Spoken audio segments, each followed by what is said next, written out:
América Latina Vota 2017-2019 es un volumen editado por Tecnos en Madrid y que acaba de aparecer, que reúne a 15 estudios sobre otros tantos procesos electorales habidos en la región en el citado lapso.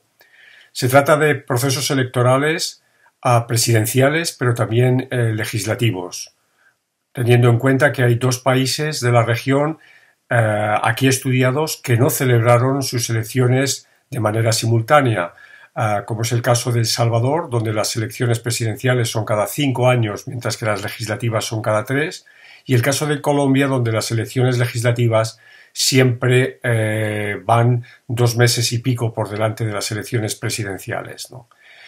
Este libro se inserta en una serie de volúmenes sobre procesos electorales que se vienen haciendo al amparo del Instituto de Iberoamérica, de la Universidad de Salamanca y del área de ciencia política de esta universidad. La serie de libros empezó en el año abordando las elecciones desde el año 2008, y se ha contado con ediciones en editoriales prestigiosas como el Centro de Estudios Políticos y Constitucionales o el Centro de Investigaciones Sociológicas de Madrid, como las propias ediciones de la Universidad de Salamanca, y en América Latina la Universidad de Buenos Aires. En este volumen, como señalaba, se abordan procesos electorales que tuvieron una muy diferente suerte, en la medida en que, por ejemplo, como es bien conocido, las elecciones de Bolivia de octubre del año 2019 tuvieron que ser anuladas. Ese proceso electoral se contempla en el libro como un anexo, puesto que se reconoce que no tuvo validez jurídica el mismo, pero sí que tuvo un componente claramente político. El libro además se acompaña de una introducción y de unas conclusiones en las que se enfatiza el hecho de que América Latina desde 2015 comienza un nuevo ciclo político de democracias fatigadas. El libro pone en evidencia que, dejando de lado el proceso boliviano, hubo otros 3 procesos electorales que tuvieron problemas en su desarrollo. Muy claramente, las y los autores de los capítulos de Venezuela y de Honduras señalan las enormes irregularidades que tuvieron dichos procesos, irregularidades que fueron testimoniadas por veeduría internacional, así como por la propia oposición, que no reconoció los resultados. Y en un sentido casi similar, con unos resultados menos dramáticos o menos cuestionados, si se quiere, podemos encontrar también el caso de Paraguay.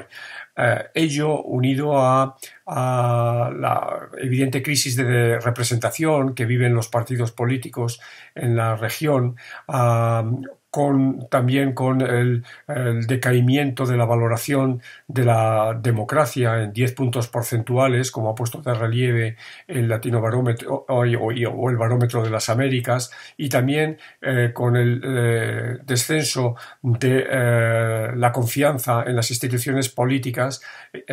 Ello nos ha inclinado a hablar de este proceso de democracias fatigadas.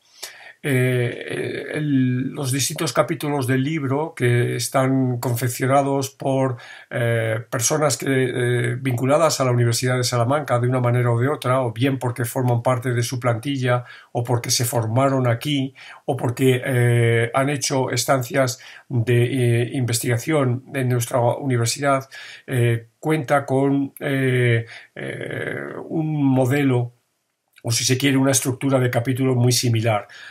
Se aborda, en primer lugar, todo lo que atañe al proceso previo de las elecciones, es decir, desde la situación política, los rasgos principales de la situación política en la que vivía el país en cuestión, las reglas electorales, las candidaturas presidenciales y las ofertas programáticas de los comicios, y también datos relativos a las campañas electorales, que van desde los sondeos electorales que se llevaron a cabo, como si hubo debates entre las distintas candidaturas y alguna otra cuestión relevante.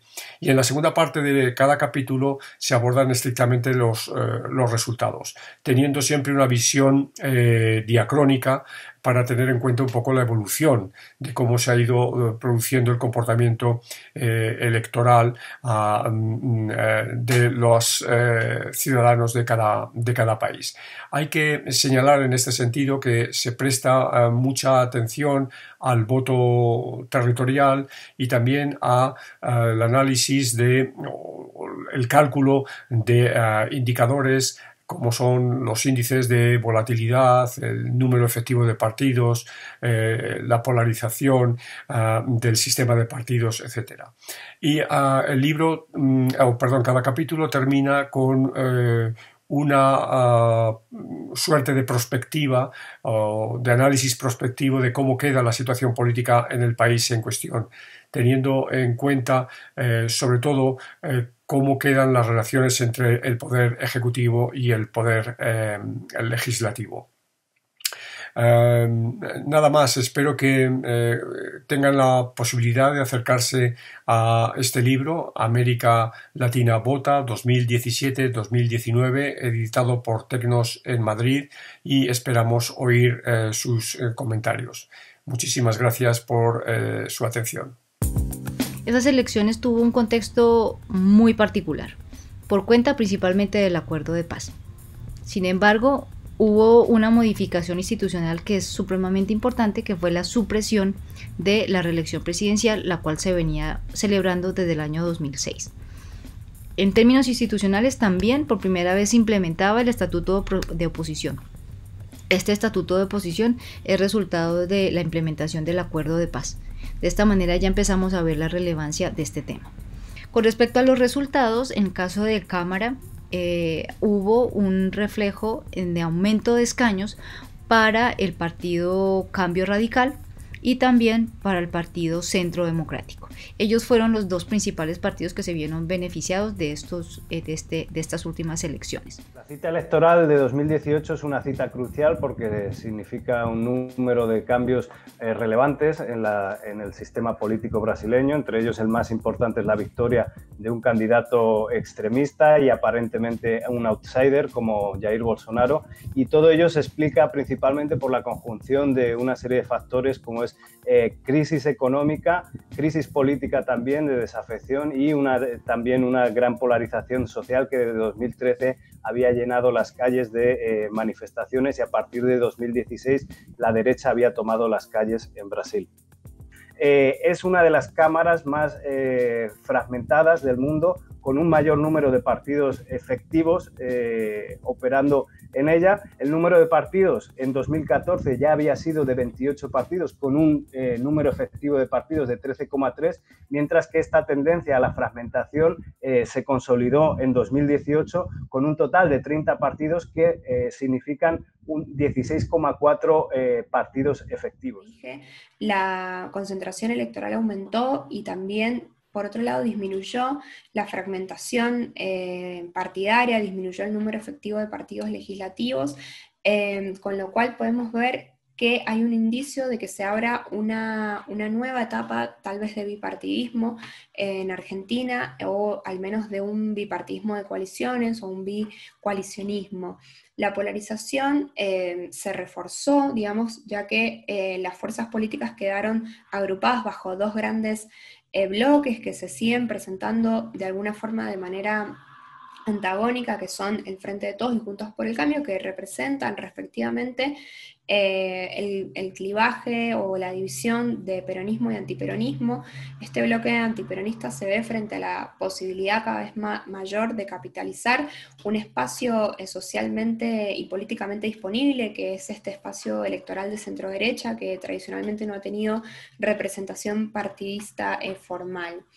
Ambas coaliciones necesitan también buscar consensos y negociaciones en su interior, ya que allí conviven diferentes voces de peso también. Bien, el gobierno, digamos, se enfrenta al nuevo gobierno con una crisis económica que tiene que solucionar, y a esto se le suma, aparte, la crisis sanitaria actual provocada por la pandemia y una sociedad muy movilizada. Estos sectores medios son nuevos movilizados que están cada vez más presentes en las calles y que tienen demandas no solamente de tipo económico, sino también institucionales, y que se identifican con esta nueva oposición. El contexto político, social, económico, institucional previo a las elecciones del 2018 marcaban una pauta que podemos destacar como una crisis de representación y una crisis política.